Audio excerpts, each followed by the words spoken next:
Okay, हमने live process से start करा है, तो हमने न्यूट्रिशन वाला पार्ट कंप्लीट करा है।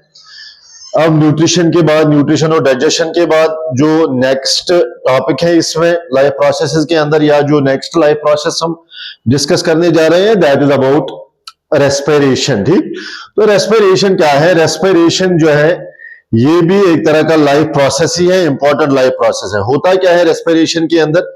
इसमें जो है ब्रेक डाउन होता है किस चीज का?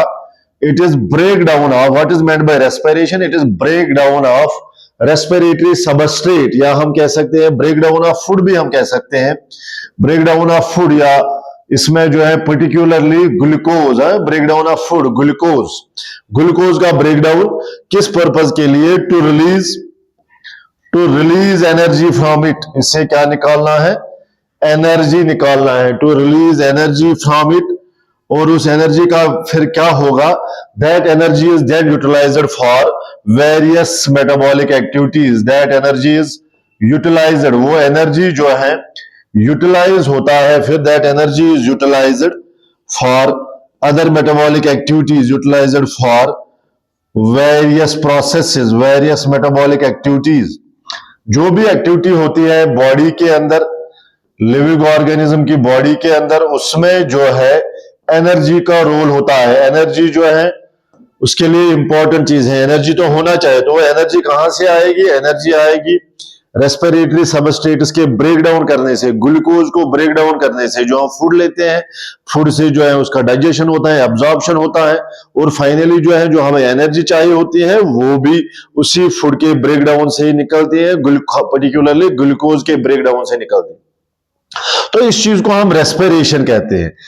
अब ये जो रेस्पिरेशन है ये सभी ऑर्गेनिजम्स के अंदर होता है, और ये ब्रेक डाउन ऑफ फूड जो है, ये ब्रेक डाउन ऑफ ग्लूकोज जो है, ये कहां पे होता है? ये सेल्स के अंदर होता है। अब जो रेस्पिरेशन है, अगर हम देखेंगे इस रेस्पिरेशन में जो है कुछ ऑर्गेनिजम्स जो है ना विदाउट यूटिलाइजिंग ऑक्सीजन ये करते हैं ग्लूकोज का ब्रेक डाउन, फूड का ब्रेक डाउन।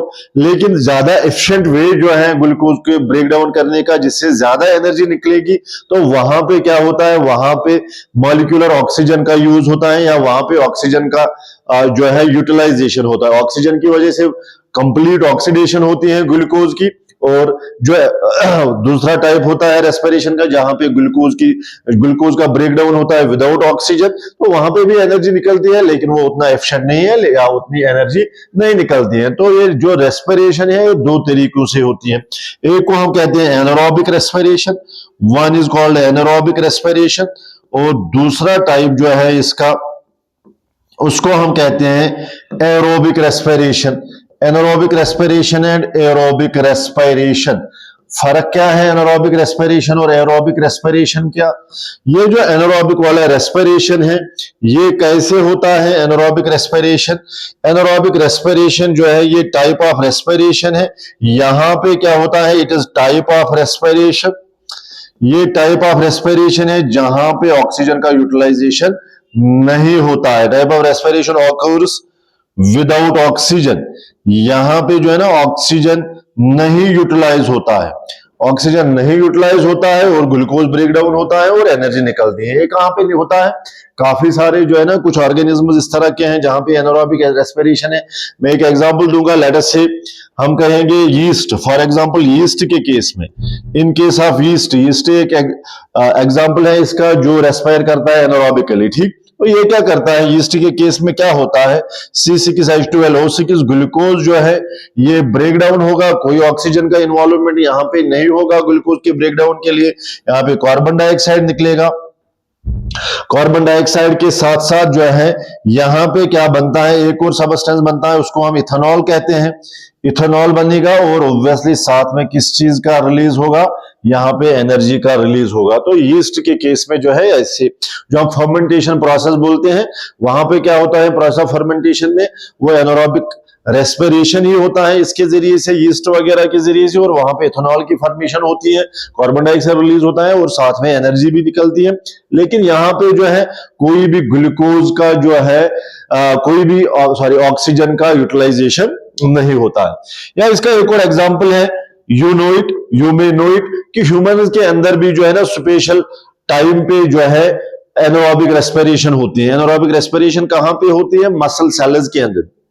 जब हम कोई हार्ड मसल ये एक्टिविटी करेंगे, फिजिकल एक्टिविटी करेंगे, रनिंग करेंगे या कोई एक्सरसाइज करेंगे, तो जो हमारे मसल्स हैं, मसल्स का ही काम है मसल्स कंटिन्यूअसली कंट्रैक्ट होते हैं, रिलैक्स होते हैं, उसमें एनर्जी का यूटिलाइजेशन होता है बहुत सारा, लेकिन ऑक्सीजन की सप्लाई जो है वो उतनी नहीं रहती है। लेकिन उधर से जो है बॉडी जो है या मसल्स जो है, सेल्स को जो है ना वो एनर्जी चाहिए होती है, तो वो उसमें क्या करती है, वो विदाउट ऑक्सीजन ही जो है ग्लूकोज का ब्रेक डाउन स्टार्ट करते हैं। तो हम कह सकते हैं इन muscle cells of let us say humans, when we do any particular kind of physical activity, जब हम कोई फिजिकल एक्टिविटी करेंगे तो यहाँ पे क्या होगा, ये जो ग्लूकोज है C6H12O6, यहाँ पे भी जो है एनर्जी मिलेगी, हमें एनर्जी मिलेगी विदाउट ऑक्सीजन। लेकिन साथ में क्या होगा, यहाँ पे एक सबस्टेंस बनता है, केमिकल सबस्टेंस, उसको हम कहते हैं लैक्टिक एसिड। लैक्टिक एसिड की फॉर्मेशन होती है। तो जो फैटिग वगैरह होता है वो किसकी वजह से होता है? लैक्टिक एसिड की एक्यूमुलेशन की वजह से ही जो है वो एक्यूमुलेशन होता है।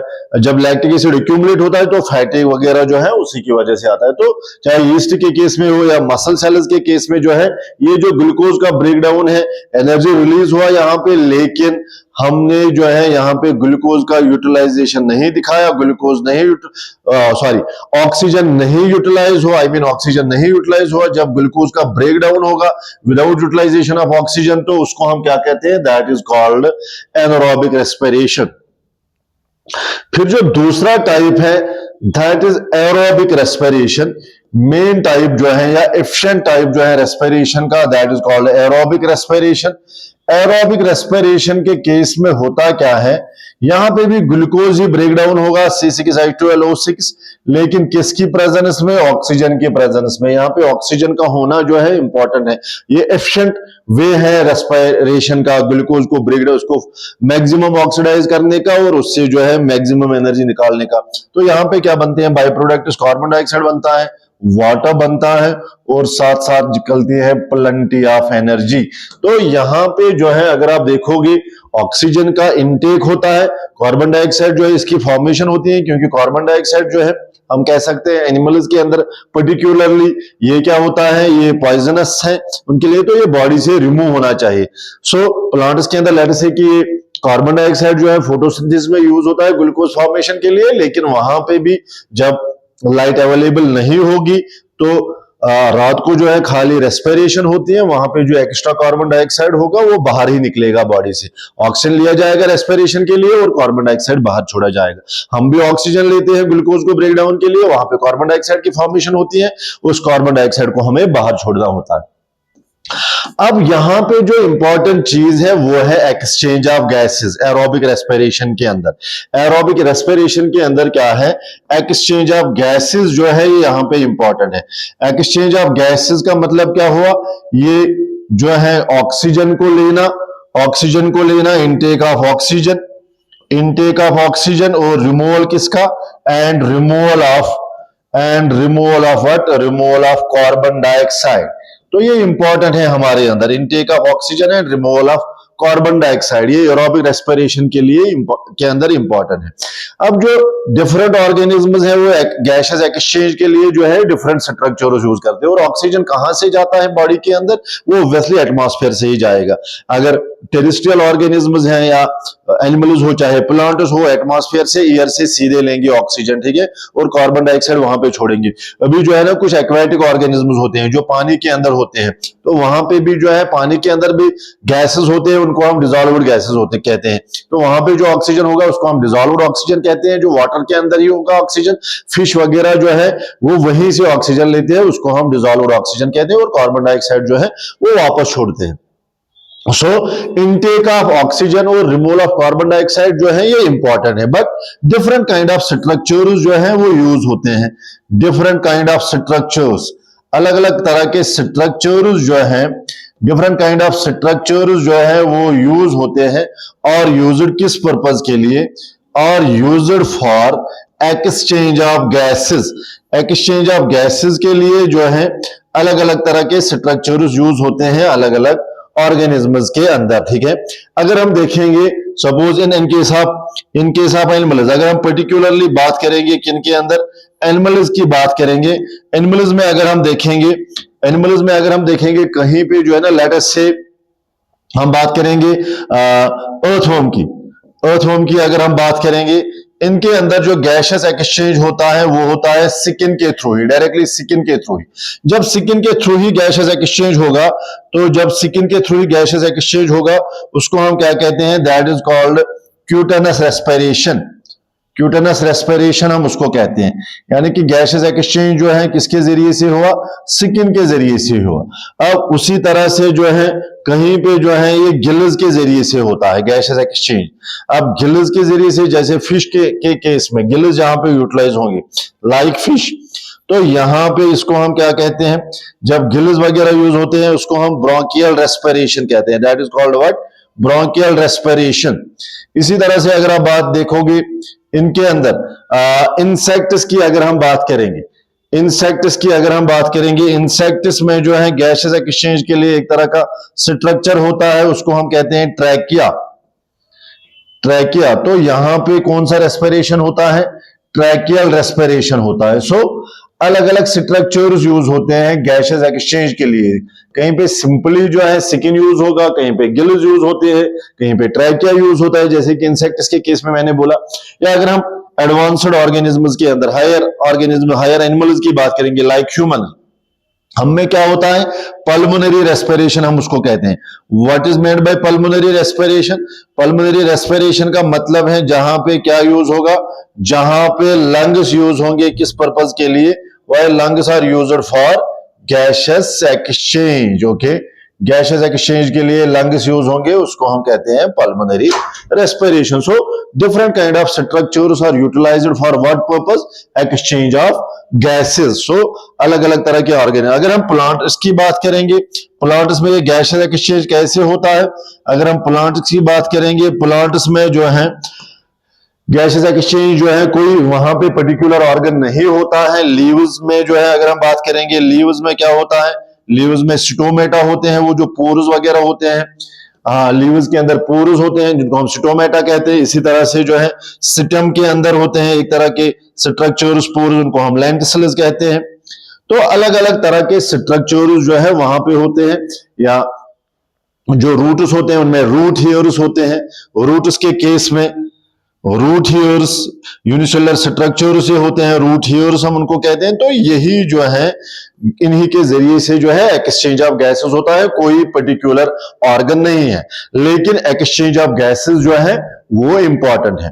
अब हमें जो है यहाँ पे 10th क्लास के सिलेबस के हिसाब से जो है हमें ह्यूमन्स के बारे में जो है डिस्कस करना है। ह्यूमन्स के अंदर जो है रेस्पिरेशन है, इसमें क्या है, पहला इंपॉर्टेंट चीज ह्यूमन्स के अंदर ऑब्वियसली जो कॉमन है प्रोमिनेंट वे ऑफ रेस्पिरेशन है वो है एरोबिक रेस्पिरेशन। मैंने फिर बोला कि एक्सेप्शन है कि फिजिकल एक्सरसाइज वगैरह के दौरान, फिजिकल एक्टिविटी के दौरान जो है मसल सेल्स के अंदर एनारोबिक रेस्पिरेशन भी हो सकता है, जहां पे लैक्टिक एसिड की फॉर्मेशन होती है लेकिन साथ साथ जो है एनर्जी भी निकलती है। ठीक, तो अगर अब हम ह्यूमन्स की बात करेंगे, हाँ, अब हमें डिस्कस क्या चीज करना है, हमें डिस्कस करना है respiration in humans. Respiration in humans हमें पर्टिकुलरली इसमें डिस्कस करना है। ह्यूमन्स के अंदर क्या होता है, ह्यूमन्स जो है, ह्यूमन्स के अंदर जो रेस्पिरेशन होता है, ह्यूमन्स शो पल्मोनरी रेस्पिरेशन, यानी कि इनके अंदर जो मेन रेस्पिरेटरी ऑर्गन है वो कौन सा है, पल्मोनरी रेस्पिरेशन शो करते हैं ह्यूमन्स। इनके अंदर जो मेन रेस्पिरेटरी ऑर्गन है वो है लंग्स। इनके अंदर मेन रेस्पिरेटरी ऑर्गन्स जो है वो लंग्स हैं। लेकिन लंग्स जो है मेन रेस्पिरेटरी ऑर्गन्स हैं, लेकिन साथ साथ जो है यहाँ पे बाकी और भी कुछ ऑर्गन्स हैं जिनका रोल है, क्योंकि मैंने आपको शायद किसी एक लेक्चर में बोला था ह्यूमन्स के अंदर organ system level of organisation है। कोई भी फंक्शन के लिए जो है ऑर्गन सिस्टम उसका इन्वॉल्वमेंट होता है। तो यहाँ पे जो है ना गैसेस एक्सचेंज तो होता है लंग्स के जरिए से, और एयर जो है, ऑक्सीजन जो है वो लंग्स तक पहुंचेगा, लंग्स से जो है फिर ऑक्सीजन जाएगा किसके अंदर, जाएगा ब्लड वगैरह के अंदर, वहां से कार्बन डाइऑक्साइड आएगा। वो तो एक्सचेंज ऑफ गैसेस तो लंग्स के अंदर ही होगा, लेकिन यहां पे जो है और भी कुछ स्ट्रक्चर्स हैं जो किस चीज के लिए रेस्पॉन्सिबल होते हैं, जो इस रेस्पिरेशन में हेल्प करते हैं। तो ओवरऑल जो है एक ऑर्गन सिस्टम जो है ह्यूमन के अंदर, उसको हम क्या कहते हैं, that is called what, that is called respiratory system. Human show pulmonary respiration, लेकिन असल में हमें क्या जानना है, हमें जानना है रेस्पिरेटरी सिस्टम। हमें बात करनी है रेस्पिरेटरी सिस्टम की। सो बिसाइड्स लंग्स और कौन से स्ट्रक्चर्स जो है जो इस रेस्पिरेशन में ह्यूमन्स के अंदर मदद करते हैं। अगर हम स्टार्ट से बोलेंगे तो इसमें पहला पार्ट जो आता है, पहला पार्ट इसमें आता है एक्सटर्नल नेरीज। ये स्टार्ट होता है एक्सटर्नल नेरीज से। एक्सटर्नल नेरीज के बाद इसमें अगला पार्ट जो आता है वो आता है नेजल चैम्बर। नेजल चैम्बर के बाद जो है आता है इसमें इंटरनल नेरीज। इंटरनल नेरीज आते हैं। इंटरनल नेरीज के बाद जो अगला पार्ट इसका आता है वो कॉमन चैम्बर है, डाइजेस्टिव ट्रैक्ट और रेस्पिरेटरी ट्रैक्ट का। ये मैंने आप लोगों को पहले भी बता चुका हूं। फायरेंक्स। अब यहां से फायरेंक्स के बाद जो है एयर कहां जाएगा, ये जाएगा लैरेंक्स के अंदर। फायरेंक्स जो है ये कॉमन चैम्बर है डाइजेस्टिव ट्रैक्ट और रेस्पिरेटरी ट्रैक्ट का, लेकिन यहां से एयर की पाथ अलग और फूड की पाथ अलग होती है। लैरिंक्स के बाद जो अगला पार्ट है वो है ट्रैकिया, और ट्रैकिया के बाद जो फाइनली आएगा, ट्रैकिया ही एंटर होता है लंग्स के अंदर। Trachea enters into lungs. So हमारा रेस्पिरेटरी सिस्टम जो है ये मेन ऑर्गन जो है इसमें लंग्स है, लेकिन बाकी पार्ट्स जो है ये भी इसमें सपोर्ट करते हैं। कौन से पार्ट्स इसमें सपोर्ट करते हैं, इसमें जो है एक्सटर्नल नेरीज है, नेजल चैम्बर आएगा, फिर इंटरनल नेरीज है, फायरेंक्स है, लैरिंक्स है, ट्रैकिया है एंड फाइनली लंग्स है। तो ये जो पूरा है लंग्स तक एरिया, इसको हम कंडक्टिंग पार्ट कहते हैं। वहां जो है ये एयर को क्या करता है, ये एयर को कैरी करता है, और एक्चुअल एक्सचेंज ऑफ गैसेस जो है वो कहां पे होता है, एक्चुअल एक्सचेंज ऑफ गैसेस जो है वो लंग्स के अंदर होता है। तो यही चीजें मैंने बोली कि एक्सचेंज ऑफ गैसेस तो इंपॉर्टेंट है। इसमें क्या होगा, एक्सचेंज ऑफ गैसेस में इनटेक ऑफ ऑक्सीजन होगा और रिमूवल ऑफ कार्बन डाइऑक्साइड होगा, ठीक है। लेकिन अलग अलग स्ट्रक्चर्स होते हैं अलग अलग ऑर्गेनिज्म में यूज। पर्टिकुलरली अगर हम एनिमल्स की बात करेंगे, कहीं पे स्किन के जरिए से होगा, then that is called cutaneous respiration. कहीं पे गिल्स के जरिए से होगा, ब्रोंकियल रेस्पिरेशन। अगर ट्रैकिया जैसे मैंने बोला, ट्रैकियल रेस्पिरेशन उसको हम कहते हैं। और यहां पे ह्यूमन्स के अंदर लंग्स यूज होते हैं तो उसको हम पल्मोनरी रेस्पिरेशन कहते हैं। प्लांट्स के अंदर जो पर्टिकुलर कोई ऑर्गन नहीं होता है, यहाँ पे अलग अलग पार्ट्स जो है, प्लांट बॉडी के अलग अलग पार्ट्स जो होते हैं, वहां पे अलग अलग तरीके से जो है गैसेस एक्सचेंज होगा। ओके, लीव्स के अंदर सिटोमेटा होते हैं, लेंटिसिल्स होते हैं, रूट हीयर्स होते हैं। लेकिन जब हम पर्टिकुलरली ह्यूमन रेस्पिरेशन की बात करेंगे, वहां पे कौन सा रेस्पिरेशन है, यहाँ पे एरोबिक रेस्पिरेशन है ह्यूमन्स के अंदर। ह्यूमन्स के अंदर तो एरोबिक रेस्पिरेशन है, ये हमें पता है। In humans there is aerobic respiration, mainly oxygen का यूटिलाइजेशन होता है। अब वो ऑक्सीजन का utilisation obviously exchange of gases तो लंग से होता है, that is why it is called pulmonary respiration. लेकिन इसमें पूरा एक ट्रैक्ट यूज होता है, पूरा एक ऑर्गन सिस्टम यूटिलाइज होता है जो इन गैसेस को पर्टिकुलरली ऑक्सीजन को ले जाता है लंग्स तक, और वहां से कार्बन डाइऑक्साइड उसमें ऐड होता है और वो कार्बन डाइऑक्साइड बाहर आता है। तो रेस्पिरेटरी ट्रैक्ट जो है इन स्ट्रक्चर्स का बना है। External nares, nasal chamber, internal nares, pharynx है, फिर है लैरिंक्स, फिर है ट्रैकिया, फिर है लंग्स। ये सारे पार्ट्स जो हमें वन बाय वन इनको डिस्कस करना है, ठीक। और एरोबिक रेस्पिरेशन में मैंने आपको बोला यहां पे किस चीज की फॉर्मेशन होती है। एरोबिक रेस्पिरेशन में कार्बन डाइऑक्साइड बनता है, वाटर बनता है और एनर्जी निकलता है। लेकिन ये एफिशिएंट वे है रेस्पिरेशन का। यहाँ पे रेस्पिरेशन, यहाँ पे जो एनर्जी का फॉर्मेशन होता है ज्यादा होता है, बहुत ही ज्यादा होता है कंपेयर टू एनारोबिक रेस्पिरेशन। और एनारोबिक रेस्पिरेशन जो है वो लेस एफिशिएंट है कंपेयर टू एरोबिक रेस्पिरेशन। तो पहले अब हम क्या करना है, हमें ये जो पार्ट्स हैं ह्यूमन रेस्पिरेटरी ट्रैक्ट के, जो ये पार्ट्स हैं, इनको हमें वन बाय वन हमें इनको डिस्कस करना है। इनको हमें पहले वन बाय वन डिस्कस करना है, तो फिर जो है हम जो है इसमें और भी कुछ टॉपिक्स हैं। फिर इसके बाद इसमें जो है हमें ब्रीदिंग समझना है। फिर इसमें और भी कुछ जो टॉपिक्स हैं, दैट इज ब्रीदिंग। ब्रीदिंग में हमें क्या